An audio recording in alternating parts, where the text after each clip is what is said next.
Hello and welcome to Lessons with the King. You know me by now, and if you don't, it's fine. You could go back and watch the last two lessons. Today is day 3 of Lessons with the King. I'm gonna keep trying to share why I'm doing this. I'm doing this because it's time for me to put myself out there. I do a couple of things, films, music, etc. But this is about being vulnerable, about sharing things I've learned that have helped me achieve some of the things I've done. Okay, here we go. Lessons with the King, lesson 3. I'm gonna swear. Secure your shit. Okay, so today, it's not like I'm planning my t-shirts, but maybe a little bit. So you can see the cat is going to space. We all have Facebook, Instagram, email, all this stuff. And then on the other hand, there are people that are afraid to take vaccines because they are scared of being tracked.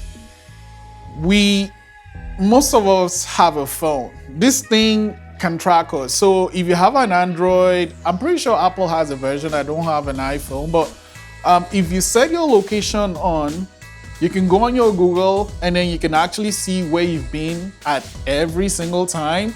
So your phone is always tracking to you, is always listening to you. If you have Google Home or any of all, like Alexa, all those things, they're always listening to you.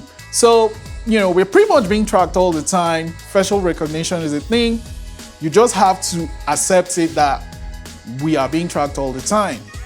So what can you do? You could just unplug, go and live in like a cottage in the wood, or you can like secure your shit. Like every account you have has to have a different password.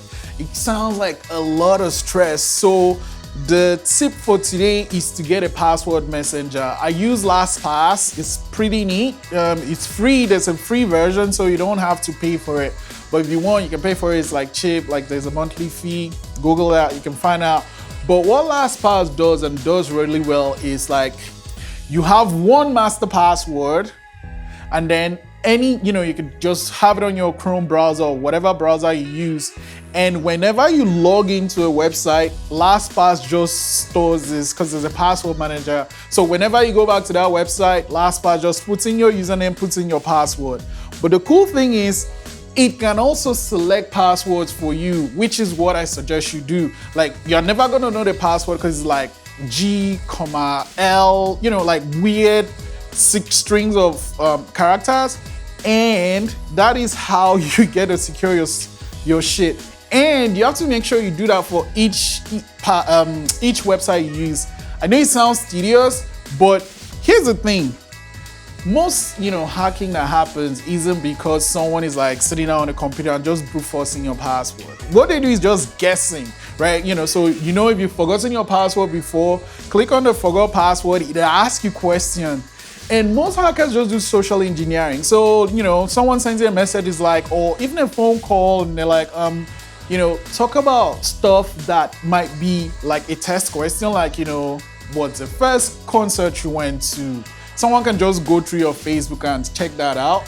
People have time, trust me. Or what's your middle name? And, that might be somewhere. Or where did you meet your significant other? So those questions are pretty easy to answer.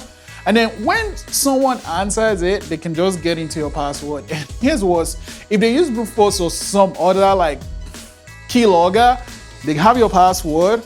If you use the same password across everything, they can get into your bank accounts, they can get into pretty much everything you do. So please, please, please secure your shit.